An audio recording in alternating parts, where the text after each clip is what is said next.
주님의 자녀들은 어떤 기다림이 있어야 하는가? 그 첫 번째 대지로 사랑을 실천하는 주의 종들이 되자 하는 마음입니다. 35절과 36절의 말씀을 제가 읽어드리면 이렇습니다. 내가 줄일 때에 너희가 먹을 것을 주었고 목마를 때에 마시게 하였고 나그네 되었을 때에 영접하였고 헐벗었을 때에 옷을 입혔고 병들었을 때에 돌보았고 옥에 갇혔을 때에 와서 보았느니라. 본문은 영광 가운데 다시 오신 주님께서 심판하시는 장면입니다.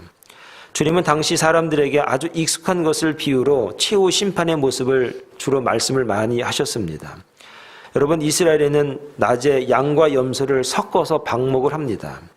하지만 저녁에 잠을 재울 땐 양과 염소를 분리합니다. 양은 추위를 잘 견디지만 염소는 추위에 약하기 때문에 분리해서 따뜻한 곳에서 잠을 재웁니다. 목자가 양과 염소를 분리해서 재운 것처럼 최후의 심판에서도 의인과 악인, 구원과 멸망, 영생과 영벌로 분리된다는 것을 오늘 본문의 비유로 우리에게 말씀하고 있습니다. 그리고 양을 구원의 상징인 오른편으로, 염소는 심판의 상징인 왼편으로 분리를 합니다. 양이 생명과 구원의 상징인 흰색이라면 염소는 죽음과 멸망의 상징인 검은색이기 때문에 양과 염소를 분리한다. 그런데 이 비유에서 중요한 것은 심판의 기준을 정확하게 우리에게 말씀하고 있다는 겁니다. 그 기준이 무엇이냐? 본문은 구원받는 사람과 멸망받는 사람의 기준을 그들이 이 땅에 사는 동안에 어려운 형제를 어떻게 대하였는가에 따라서 분리를 하는 기준이 된다라고 하는 겁니다. 줄이고 목마르고 나그네 되고 헐벗고 병들고 옥에 갇힌 가난하고 고통을 당하는 형제에게 사랑을 베푼 사람들은 영생을 받고, 그런 사람을 외면한 사람들은 영벌을 받는다는 의미가 바로 오늘 본문의 이야기인 겁니다. 마치 믿음이 아니라 행위, 곧 사랑의 실천이 구원의 조건인 것처럼 보여지기도 합니다. 그러나 달란트 비유에서 충성이나 본문에서 사랑의 실천은 믿음의 결과로서 충성이고 사랑의 실천이라는 것을 우리가 알아야 됩니다. 주님에 대한 올바른 믿음의 고백을 하고 주님을 사랑하는 사람이라면 마땅히 주님이 맡겨주신 일에 충성할 수 있습니다. 주님이 사랑하는 사람들을 사랑할 수밖에 없는 겁니다. 열매를 보고 나무를 알 수 있는 것처럼 산 믿음 역시 그 행위로서 증명이 되어야 한다는 것이 오늘 본문이 우리에게 주는 교훈인 것입니다. 그래서 야고보서 2장 17절에 이와 같이 행함이 없는 믿음은 그 자체가 죽었다 그랬습니다. 사랑하는 여러분, 믿음은 추상적인 교리가 아니라 구체적인 실천이라는 것을 오늘 우리에게 가르치시고 있습니다. 그러므로 본문은 사랑의 실천으로 그 믿음이 증명된 사람이라야 영생에 들어간다는 것입니다. 주님께 대한 자신의 관계를 지극히 작은 형제에 대한 구체적인 사랑의 보살핌으로 입증할 수 있는 그런 저와 여러분들이 될 수 있기를 바랍니다.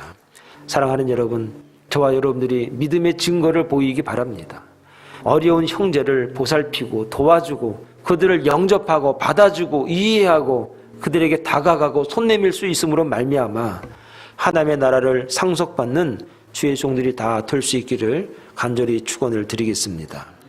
두 번째는 부지 중에 사랑하라 말씀하십니다. 37절과 39절의 내용이 그런 내용입니다. 이에 의인들이 대답하여 이르되 주여 우리가 어느 때에 주께서 줄이신 것을 보고 음식을 대접하였으며 목마르신 것을 보고 마시게 하였나이까? 어느 때에 나그네 되신 것을 보고 영접하였으며 헐벗으신 것을 보고 옷 입혔나이까? 어느 때에 병드신 것이나 옥에 갇히신 것을 보고 가서 배웠나이까? 이런 얘기를 의인들이 하고 있습니다. 여러분, 부지 중이라고 하는 의미가 무슨 의미입니까? 생각하고 있지 않을 때에, 계획하고 있지 않을 때에 얼떨결에 대접을 했는데, 얼떨결에 영접을 했는데 그게 주님을 사랑하고 주님을 대접한 것입니다. 그러자 바로 37절, 38절, 39절에 내가 그렇게 한 적이 없습니다라고 의인들이 대답하니까 이렇게 주님께서 말씀하십니다. 내가 진실로 너희에게 이르노니 너희가 여기 내 형제 중에 지극히 작은 자 하나에게 한 것이 곧 내게 한 것이니라. 반면에 그렇게 대접하지 않는 사람들, 악인들에 대해서도 이야기를 합니다. 그러자 이 악인들도 내가 주님을 직접 찾아뵙진 않았지만 주님을 직접 외면한 적은 없다고 그들이 44절에 이렇게 말을 합니다. 그러자 주님이 45절에 뭐라고 말하는가? 내가 진실로 너희에게 이르노니 너희가 여기 내 형제 중에 지극히 작은 자 하나에게 하지 아니한 것이 곧 내게 하지 아니한 것이니라. 직접 주님을 사랑하고 섬기는 것만 주님을 사랑하는 것이 아니라는 것입니다. 사실 이것은 누구라도 할 수 있는 일일 수도 있습니다. 당장 내 앞에 있는 어려운 형제를 섬기는 것이 결국 주님을 부지중에 얼떨결에 섬기고 사랑할 수 있다라고 하는 것입니다. 오늘 저와 여러분들이 하나님을 사랑하되 부지중에 사랑하는 주의 종들이 되길 바랍니다.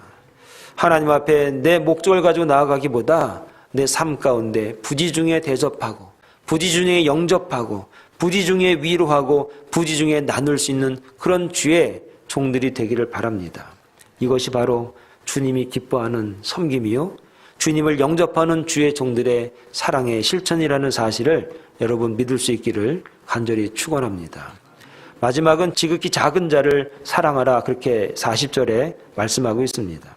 임금이 대답하여 이르시되 내가 진실로 너희에게 이르노니 너희가 여기 내 형제 중에 지극히 작은 자 하나에게 한 것이 곧 내게 한 것이라 하시고 말씀합니다. 여기서 주님께서 자신을 지극히 작은 한 사람과 동일시했습니다.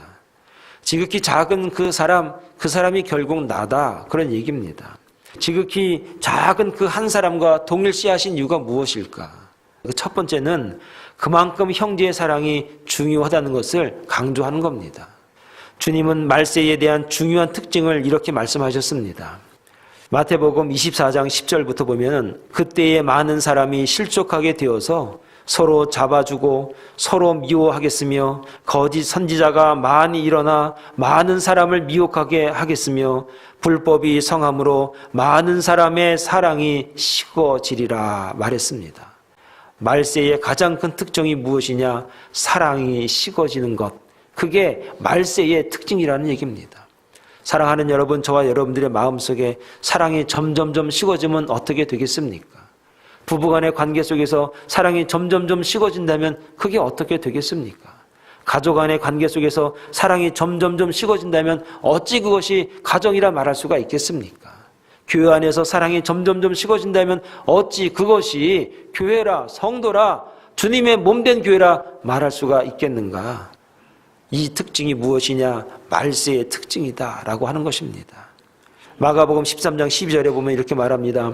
형제가 형제를 아버지가 자식을 죽는 데에 내주며 자식들이 부모를 대적하여 죽게 하리라 했습니다. 바로 이런 것들이 말세에 나타나는 징조 중에 하나입니다. 말세는 다른 게 말세가 아닙니다. 땅이 갈라지고 천둥 번개가 치고 그런 것만 말세를 의미하는 것이 아니라 사랑이 식어진다면 그게 망할 징조고 그게 망할 수밖에 없는 것이고 그게 말세라는 것입니다. 이 말세의 가장 중요한 것이 무엇이냐? 작은 자를 사랑하는 것. 정말 작은 자를 사랑하는 그 사랑이 더 이상 찾아볼 수가 없다라는 겁니다. 그래서 오늘 주님이 뭐라고 말합니까? 지극히 작은 자 하나에게 한 것이 나에게 한 것이다. 말세지 말에 이 세상에서 연약한 자, 지극히 작은 자 한 사람, 그 형제를 사랑하는 것, 그게 바로 나에게 한 것이다. 사랑하는 여러분, 여러분 주변에 작은 자가 있습니까? 여러분 주변에 연약한 자가 있습니까? 여러분 주변에 여러분의 사랑이 필요하고 여러분의 손길이 필요하고 여러분의 손 내밀어주는 그 마음이 필요한 그 연약한 자가 있습니까? 그 사람이 바로 주님이십니다. 우리 교회 성도들 가운데서도 내가 사랑하고 내가 손 내밀어주고 내가 안아줘야 될 그 연약한 성도가 있다면 그분이 바로 주님이라는 사실을 우리가 알아야 됩니다. 내 사랑이 필요하고 내 기도가 필요하고 내 위로의 말 한마디가 필요한 우리 주변에 성도가 있다면, 우리 주변에 연약한 이웃이 있다면 그분이 바로 주님이라는 것입니다. 자신을 지극히 작은 자 한 사람과 동일시한 두 번째 이유가 무엇이냐? 사랑의 실천은 단순히 행위가 아니라 믿음의 결과라는 겁니다. 이 말이 무슨 말입니까? 주님을 믿는 자들이 사랑하더라는 겁니다. 그래도 이 세상은 예수님을 믿는 사람들이 사랑하더라, 믿음이 있는 사람이 사랑하더라 하는 것입니다. 그래도 믿음을 갖고 주님의 말씀을 따라가려고 하는 사람이 사랑하더라라고 하는 겁니다. 그래서 사랑하는 자를 보면, 지극히 작은 자를 바라보면, 그 사람에게 마음을 주고 손을 내밀어주는 사람들을 보면 주님을 믿는 주의 종들이더라. 오늘 저와 여러분들이 우리 주변에 지극히 작은 자가 있습니까? 지극히 연약한 자가 있습니까? 우리의 사랑을 나누어 줄 수만 있다면, 그들에게 우리의 손을 내밀어 줄 수만 있다면 우리는 주님을 사랑하는 것과 동일하다는 것을 여러분 믿을 수 있길 바라겠습니다. 마지막으로 사랑의 실천의 구체성과 한 사람의 중요성을 강조한 겁니다. 한 사람이 굉장히 중요하다는 것을 오늘 말씀하고 있습니다. 사랑의 실천은 구체적으로 한 사람을 사랑하는 일에서부터 시작이 된다는 겁니다.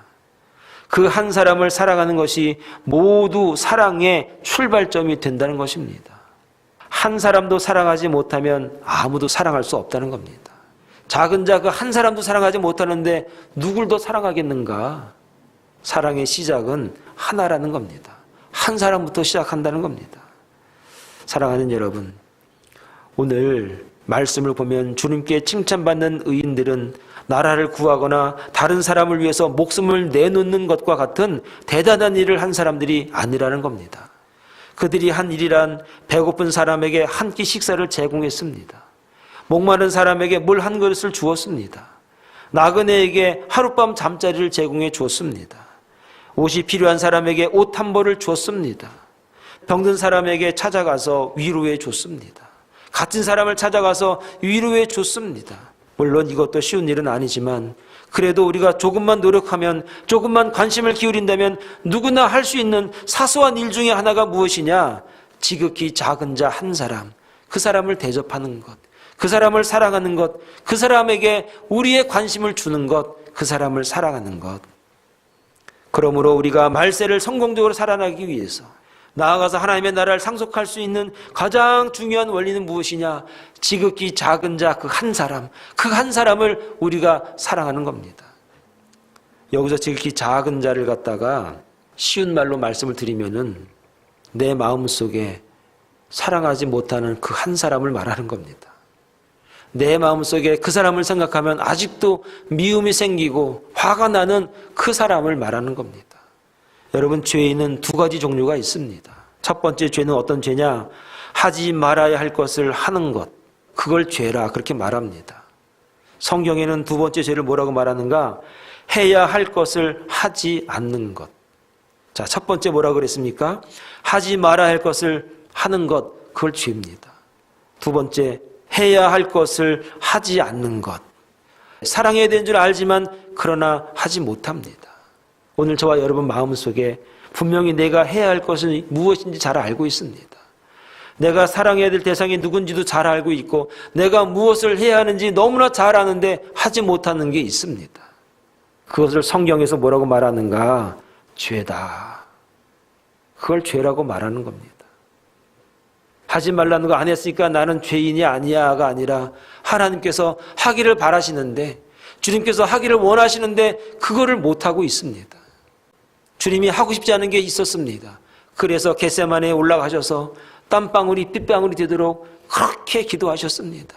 하나님, 하나님, 전 정말 이거는 하기 싫은데, 저는 정말 이것만큼은 제가 하기 싫은데, 저건 이것만큼은 정말 하기 싫은데, 그런데 주님은 그걸 하셨습니다.